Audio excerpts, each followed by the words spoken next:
إن الحمد لله نحمده ونستعينه ونستغفره ونعوذ به من شرور أنفسنا وسيئات أعمالنا من يهده الله فلا مضل له ومن يضلله فلا هادي له أشهد أن لا إله إلا الله وحده لا شريك له وأشهد أن محمدا عبده ورسوله اللهم صل وسلم وبارك على محمد وعلى آله وأصحابه أجمعين وبعد فأوصيني وإياكم جميعا بتقوى الله اتقوا الله حق تقاته ولا تموتن إلا وأنتم مسلمون وتزودوا فإن خير الزاد التقوى واتقوا الله يا أولي الألباب يقول الله جل وعلا في كتابه المجيد وهو أصدق القائلين أعوذ بالله من الشيطان الرجيم يا أيها الذين آمنوا اتقوا الله حق تقاته ولا تموتن إلا وأنتم مسلمون. Hadirin sidang jamaah Jumat yang dimuliakan Allah Subhanahu wa taala, dalam kondisi kita masih menghadapi pandemi virus corona dan ini sudah berlangsung sangat lama sehingga disebut dengan COVID-19. Sampai hari ini juga para ahli belum menemukan vaksin untuk virus ini, walaupun berbagai usaha sedang dilakukan oleh berbagai para ahli di berbagai penjuru dunia untuk melakukan uji coba dan uji coba untuk kemudian bisa menemukan vaksin untuk ini. Dalam kondisi yang seperti ini dan juga sebagai jalan keluar dari problematika ini, dan menjadi sebetulnya adalah cara yang paling efektif dan permanen untuk kita melakukan usaha pencegahan terhadap apapun bencana, baik bencana alam maupun non bencana alam. Maka khatib mengajak diri pribadi dan seluruh sidang jamaah yang berhadir, marilah kita terus-menerus berusaha untuk meningkatkan keimanan dan ketakwaan kita kepada Allah Subhanahu wa taala.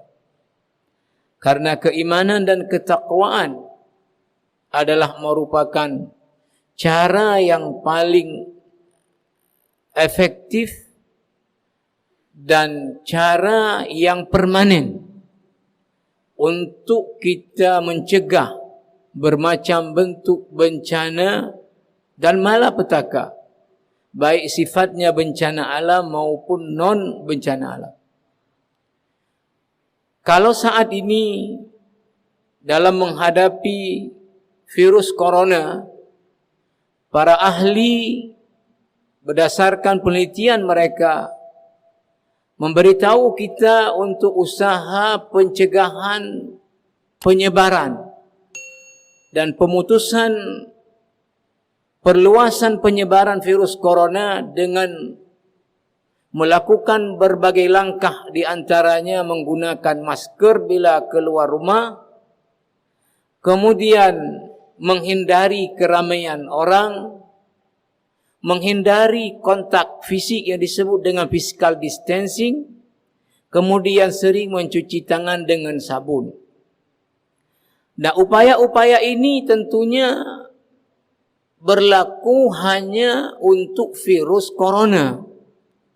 Tapi ketika datang virus yang lain, maka akan ada usaha lain yang sesuai dengan karakteristik virus tersebut. Begitu juga ketika ada bencana tertentu, maka upaya yang dilakukan adalah menurut karakteristik bencana.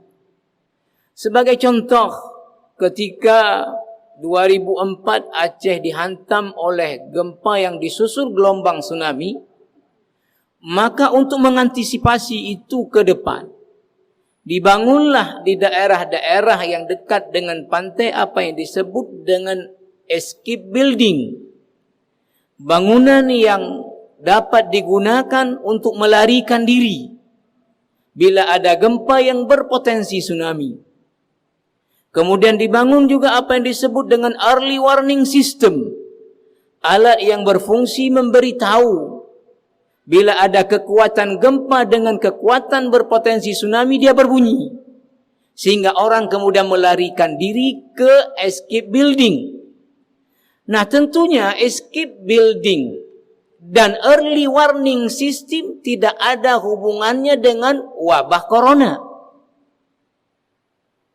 Tidak bisa digunakan escape building untuk pencegahan wabah corona. Tidak bisa digunakan early warning system untuk pencegahan corona. Itu hanya berlaku kepada gempa yang berpotensi tsunami. Maka jamaah yang dirahmati Allah Subhanahu wa taala, seluruh bentuk bencana, apa bencana alam atau non bencana alam, maka cara yang paling tepat adalah dengan keimanan dan ketakwaan. Allah Subhanahu wa taala telah beritahu kita tentang ini di dalam Al-Quran, di dalam surah Al-A'raf mulai ayat 59. Allah menyebutkan kisah secara periodik. Mulai dari pertama sekali Allah kirim bencana alam yang sangat besar, yaitu di zamannya Nabi Nuh alaihi salam.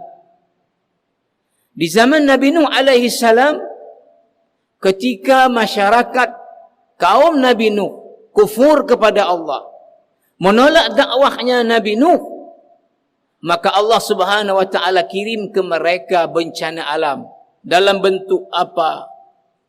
Banjir besar.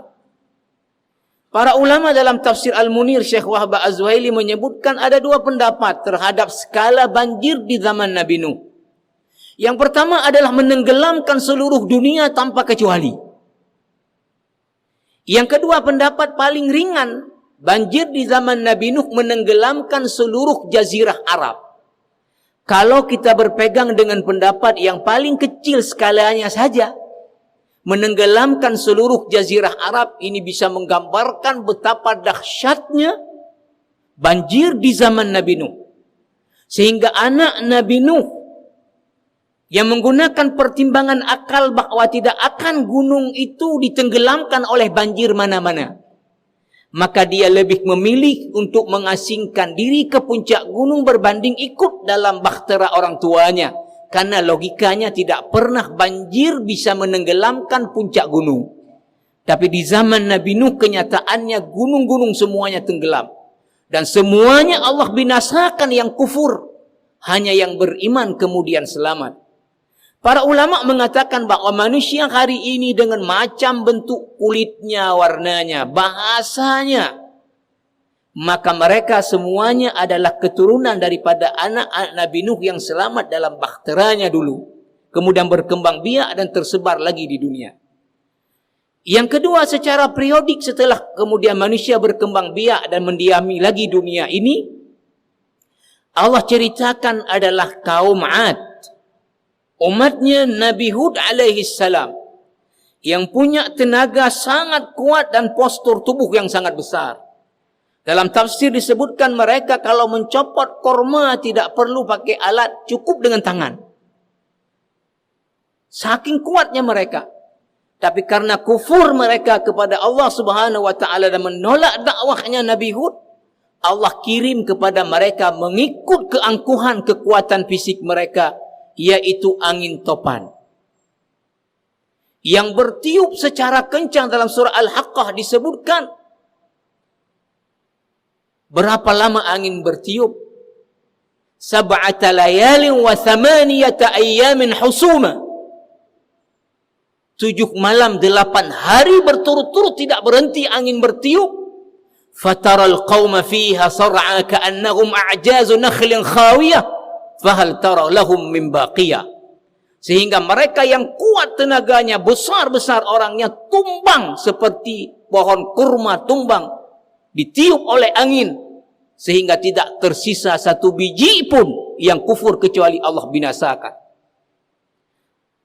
Kemudian yang selamat hanya yang beriman dengan Nabi Hud.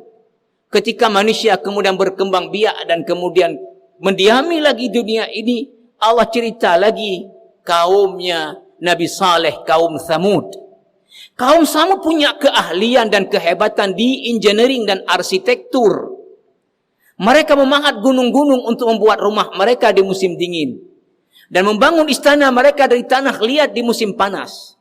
Mereka kufur kepada Allah dan angkuh dengan keahlian engineering dan arsitekturnya. Maka Allah hantam mengikut dengan keangkuhan mereka dengan gempa bumi yang meluluh lantakkan semua bangunan-bangunan kokoh mereka tadi. Dan semua Allah punahkan kecuali yang beriman dengan Nabi Saleh. Berikutnya secara periodik adalah kaum Madian, umatnya Nabi Syuaib alaihi salam. Mereka hebat di apa? Di perdagangan dan bisnis. Tapi kufur kepada Allah. Allah hantam mereka dengan apa? Dengan gempa bumi yang juga meluluh lantakkan negeri mereka dan menghancurkan mereka yang kufur. Kemudian jamaah rahimakumullah, umatnya Nabi Lut alaihi salam yang pertama sekali melakukan pelanggaran kemungkaran yang tidak pernah dilakukan sebelumnya, yaitu sodomi. Allah hantam mereka dengan apa? Dengan hujan, tapi bukan air batu dari neraka. Dan Allah balikkan bumi mereka, yang bawah jadi ke atas, yang atas jadi ke bawah. Ini jamaah rahimakumullah, bencana-bencana yang Allah pernah kirim dalam bentuk bencana alam. Tapi Allah juga pernah kirim bencana dalam bentuk non bencana alam. Itu Allah ceritakan dalam surah Al-A'raf di ayat 130. Fa'arsalna alaihimut tufana. Ini di 133 tapi diawali 130. Allah kirim kepada kaum Qibti, masyarakatnya Fir'aun, laknatullah alaih. Karena kufur kepada Allah, Allah kirim kepada mereka apa? فَأَرْسَلْنَا عَلَيْهِمُ الطُّوفَانَ وَالْجَرَادَ وَالْقُمَّلَ وَالضَّفَادِعَ وَالدَّمَ آيَاتٍ مُفَصَّلَاتٍ. Pernah dikirim ke mereka dalam bentuk belalang.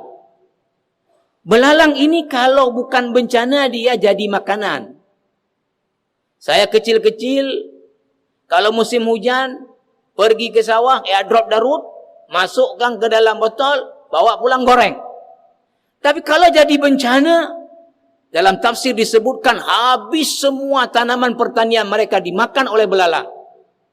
Setelah belalang ini selesai memakan tanaman tadi, baru dari buahnya, kemudian daunnya, Allah kirim kemudian al-qummala, binatang yang lebih kuat daripada al-jarad ini, belalang, yang memakan seluruh ranting dan pohon-pohon dari tanaman mereka. Dalam tafsir Al-Munir disebut ketika itu habis, daun jendela, kusen-kusen dimakan oleh al-qummala.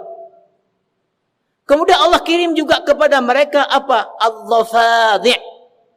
Ini jamak daripada dhifda', yaitu kodok. Ini binatang lemah.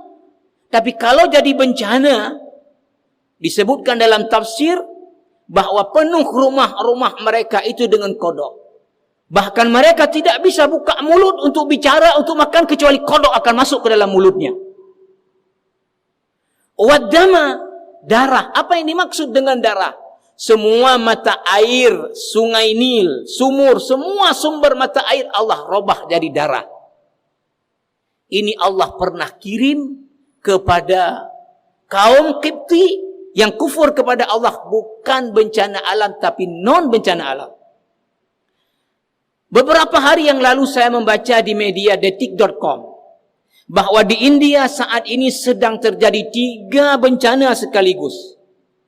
Yang pertama adalah tentu pandemi corona yang jumlah korban juga sangat tinggi di India.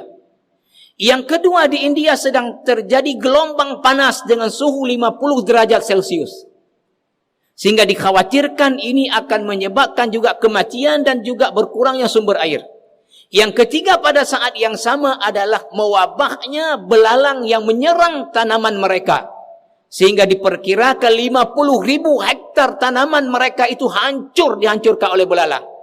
dan digambarkan dalam gambar di udara penuh dengan belalang, terpaksa dikirim pesawat untuk menyemprot belalang ini untuk diusir. Ini jamaah rahimakumullah, bahwa Allah bala tentaranya itu macam-macam.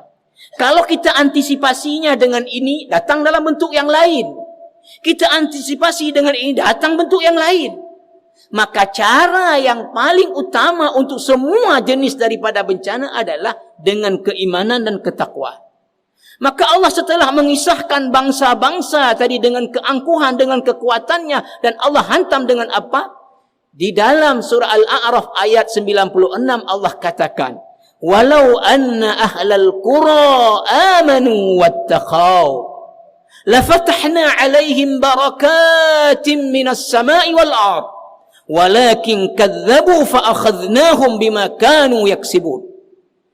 Sekiranya penduduk negeri-negeri tadi, karena Al-Qura dalam bentuk ma'rifah, penduduk negeri-negeri tadi mana yang sudah diceritakan tadi, umatnya Nabi Nuh, umatnya Nabi Hud, umatnya Nabi Saleh, umatnya Nabi Syuaib, umatnya Nabi Lut, beriman kepada Allah dan bertakwa, la fatahna alaihim, bukan saja dijauhkan dari bencana, malah dibukakan untuk mereka barakat.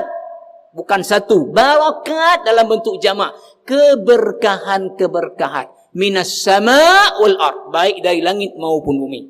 Walakin kadzabu, tetapi mereka mendustai ayat-ayat kami, rasul-rasul yang kami utus.